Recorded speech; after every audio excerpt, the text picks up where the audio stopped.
오늘 저희들에게 주시는 하나님 말씀은 마태복음 26장 17절로 35절까지 말씀입니다. 말씀을 함께 봉독하도록 하겠습니다.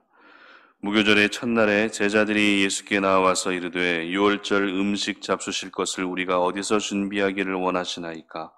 이르시되 성한 아무에게 가서 이르되 선생님 말씀이 내 때가 가까이 왔으니 내 제자들과 함께 유월절을 내 집에서 지키겠다 하시더라 하라 하시니 제자들이 예수께서 시키신 대로 하여 유월절을 준비하였더라. 저물 때에 예수께서 12제자와 함께 앉으셨더니 그들이 먹을 때에 이르시되 내가 진실로 너희에게 이르노니 너희 중에 한 사람이 나를 팔리라 하시니 그들이 몹시 근심하여 각각 여짜오되 주여 나는 아니지요. 대답하여 이르시되 나와 함께 그릇에 손을 넣는 그가 나를 팔리라. 인자는 자기에 대하여 기록된 대로 가거니와 인자를 파는 그 사람에게는 화가 있으리로다. 그 사람은 차라리 태어나지 아니하였더라면 제게 좋을 뻔하였느니라. 예수를 파는 유다가 대답하여 이르되 랍비여 나는 아니지요. 대답하시되 내가 말하였도다 하시니라.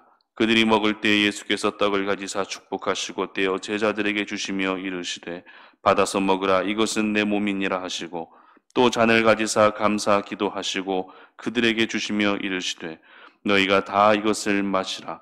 이것은 죄사함을 얻게 하려고 많은 사람을 위하여 흘리는 바 나의 피 곧 언약의 피니라. 그러나 너희에게 이르노니 내가 포도나무에서 난 것을 이제부터 내 아버지의 나라에서 새 것으로 너희와 함께 마시는 날까지 마시지 아니하리라 하시니라.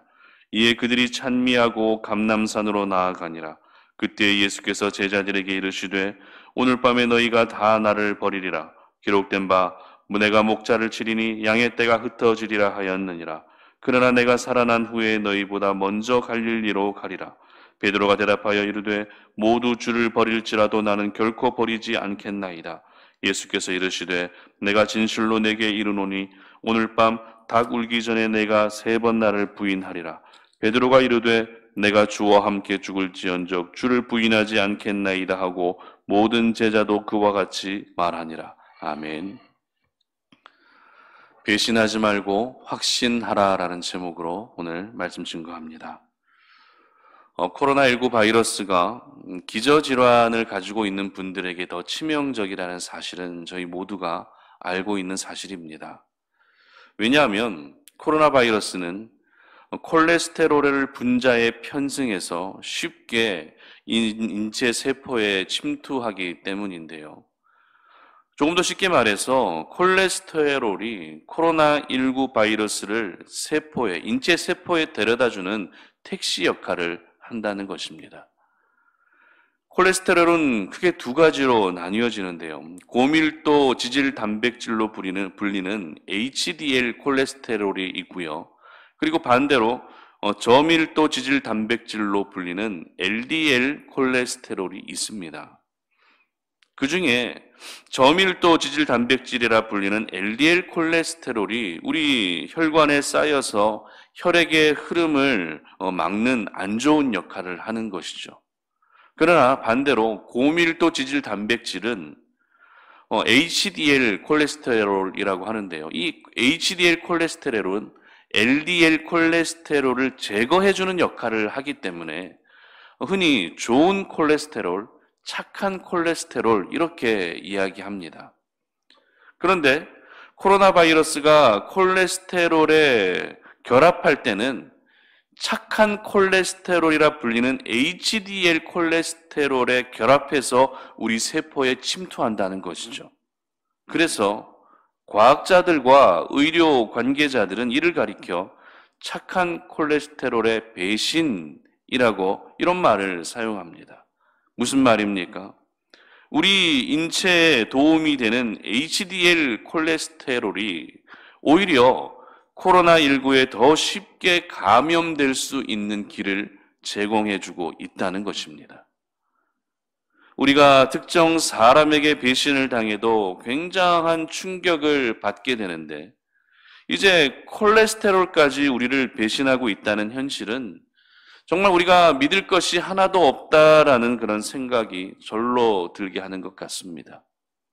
오늘 본문은 고난주간 목요일에 있었던 그런 대표적인 사건을 다루고 있습니다. 바로 최후의 만찬인데요. 레오나르도 다빈치가 그린 성화도 있을 만큼 많은 사람들에게 잘 알려진 굉장히 유명한 그런 사건입니다. 그런데 오늘 본문에 해당하는 마태복음 26장 17절부터 35절까지의 이 기록은 최후의 만찬이 진행되던 중에 있었던 가슴 아픈 사건을 함께 포함하고 있습니다. 그 가슴 아픈 사건이란 바로 배신에 대한 이야기입니다. 이 최후의 만찬이라는 것은 말 그대로 예수님과 제자들이 마지막으로 함께 식사를 한다라는 그런 의미죠. 아직 제자들은 예수님의 죽음을 받아들이지 못하고 있었을지라도 예수님은 자신의 죽음을 분명히 알고 있었기 때문에 이 마지막 만찬의 자리에서 제자들에게 마지막으로 하고 싶은 이야기가 분명히 있었을 것입니다.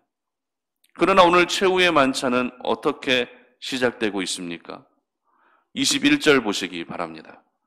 그들이 먹을 때에 이르시되 내가 진실로 너희에게 이르노니 너희 중에 한 사람이 나를 팔리라 하시니. 그렇습니다. 바로 배신에 대한 이야기로 오늘 이 최후의 만찬의 이야기가 시작되고 있다는 것입니다. 아무리 생각해도 가슴이 너무 아픕니다. 그래도 최후의 만찬의 자리라면 아름다운 추억을, 그 제자들과 함께 지냈던 아름다운 추억을 남기는 것이 어찌 보면 당연할 수 있지 않겠습니까? 그러나 예수님은 추억이 아니라 배신의 이야기로 이 만찬을 시작하고 계시다는 것입니다. 그만큼 예수님에게 가룟 유다의 배신이 충격적이었다라는 그런 의미도 될 것입니다. 이렇게 배신에 대한 이야기로 시작된 최후의 만찬은 너희들이 떼어 먹는 떡과 너희들이 마시는 잔이 곧 예수님의 살과 피라고 하는 영적인 메시지를 남겨주시면서 끝마치게 됩니다. 그런데 오늘 본문은 최후의 만찬이 있고 난 직후에 또 어떤 일이 있었는지까지를 함께 포함하고 있습니다. 최후의 만찬이 끝난 후에 어떤 일이 있었습니까? 31절 보시기 바랍니다. 그때 예수께서 제자들에게 이르시되 오늘 밤에 너희가 다 나를 버리리라. 기록된 바 내가 목자를 치리니 양의 떼가 흩어지리라 하였느니라. 바로 제자들이 예수님을 버리게 될 것을 예언하고 있다는 것입니다. 그리고 34절입니다.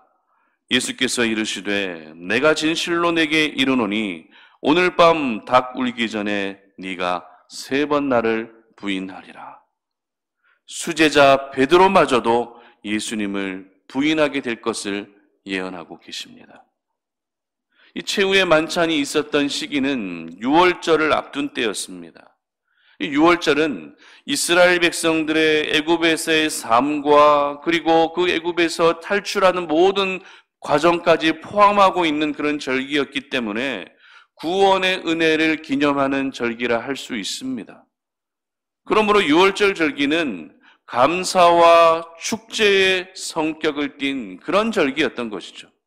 그런데 그런 감사와 축제의 분위기로 진행되어야 할 예수님의 이 최후의 만찬의 이 자리는 오히려 어떤 분위기로 진행되고 있습니까?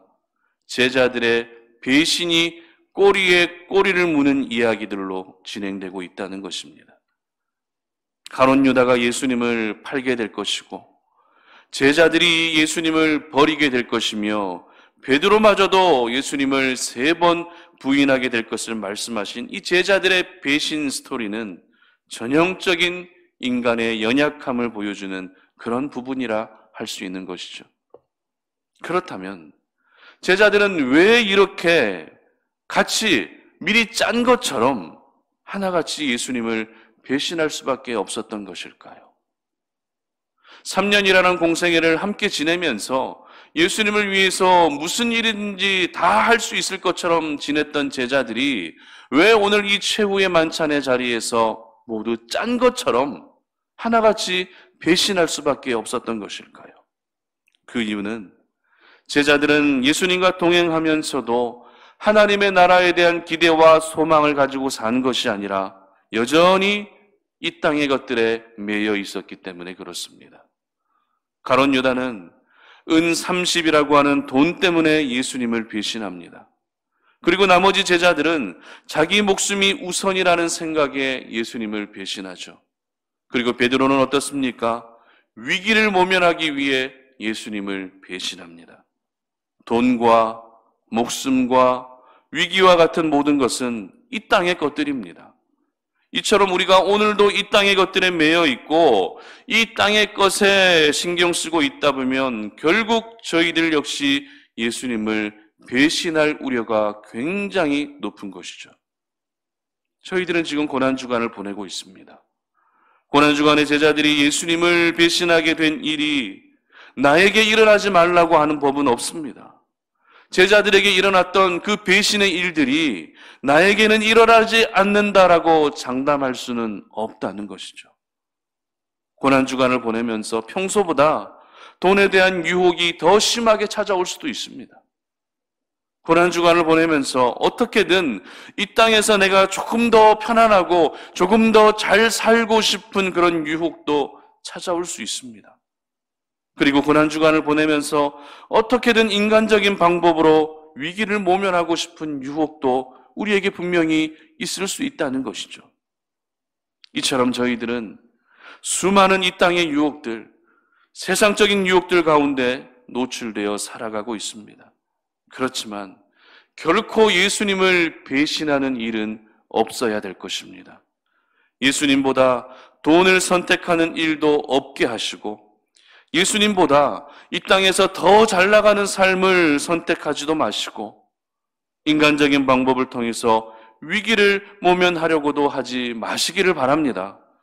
예수님은 저희들을 위해 목숨까지 내어주셨는데 반대로 저희들은 어떻게 합니까? 예수님을 위해 목숨을 내어놓는 것이 아니라 예수님을 이용해서 내 목숨을 연명하려고 하는 배신의 모습이 이번 고난주간을 보내면서 완전히 중단되어지고 끊어질 수 있기를 바랍니다. 그렇다면 우리가 고난주간을 보내면서 예수님을 배신하는 인생이 아니라 어떤 인생을 살아야 하는 것일까요? 그것은 바로 확신을 갖고 사는 인생이 되어야 한다라는 것입니다. 배신하지 말고 확신해야 한다라는 것입니다. 확신이라고 하는 단어의 헬라어 원어는 폴레로포레오라고 하는 단어를 사용하고 있습니다. 이 폴레로포레오라는 단어는 이 두 단어가 합성된 단어인데요.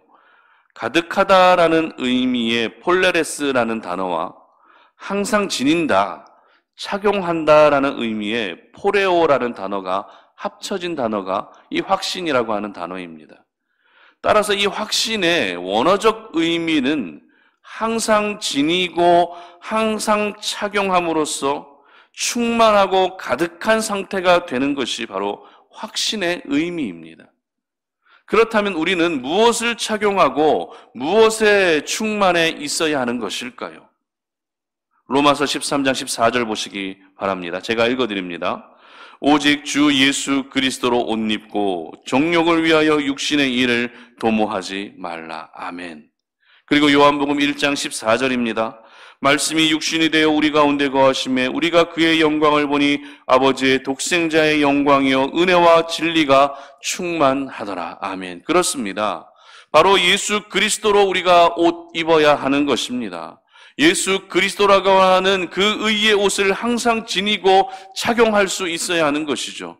그리고 말씀이 육신이 되어 우리 가운데 거하시는 예수 그리스도, 바로 은혜와 진리가 되시는 예수 그리스도로 충만해져야 되는 것입니다.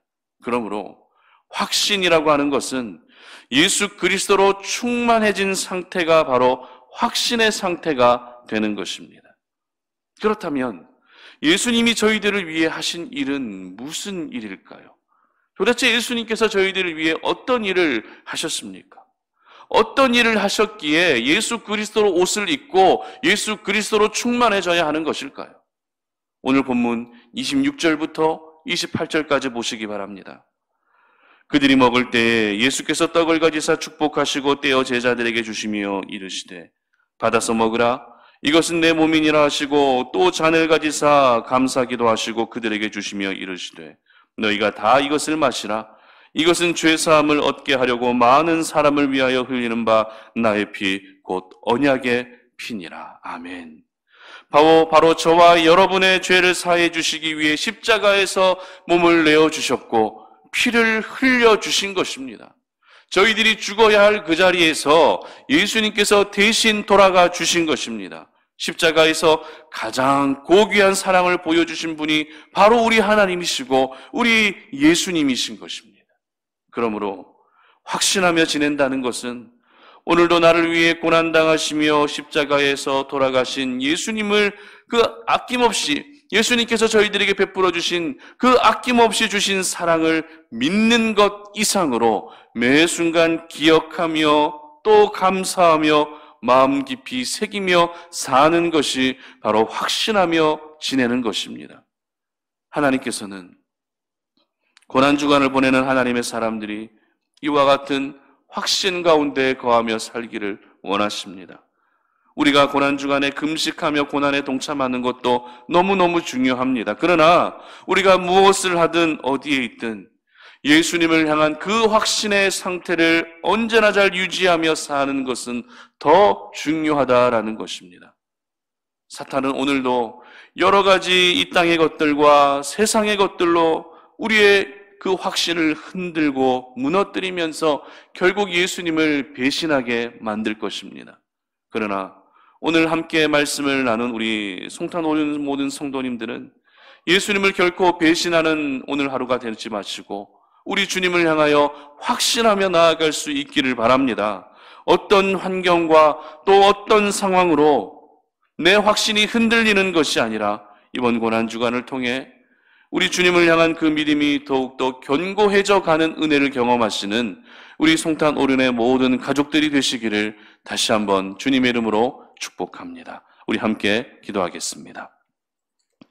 살아계신 아버지 하나님 감사합니다. 오늘 이 아침에 우리가 하나님께서 들려주신 그 생명의 말씀을 기억하며 고난주간 네 번째 날을 보내는 오늘 하루의 삶이 예수님을 배신하는 하루가 되지 아니하게 하시고 예수님으로 말미암아 확신하며 나아갈 수 있는 저희들이 되게 하여 주시옵소서. 주님을 믿고 있다고 하지만 주님의 자녀라고 하지만 여전히 우리가 이 땅의 것들에 매여 있지는 않은지 모르겠습니다. 돈에 연연하고 하루하루 더 잘 살기 위해 연연하고 지금 내가 겪고 있는 위기를 인간적인 방법으로 모면하려고 하는 그런 이 땅의 것에 매여 있는 저희들의 모습이 오늘 하루 완전히 끊어질 수 있게 하여 주시고 예수 그리스도로 충만해지며 예수 그리스도라고 하는 그 의의 옷을 입고 항상 확신 가운데 거할 수 있는 우리 모든 성도님들 되게 하여 주시옵소서. 감사드리며 예수님의 이름으로 기도드립니다. 아멘.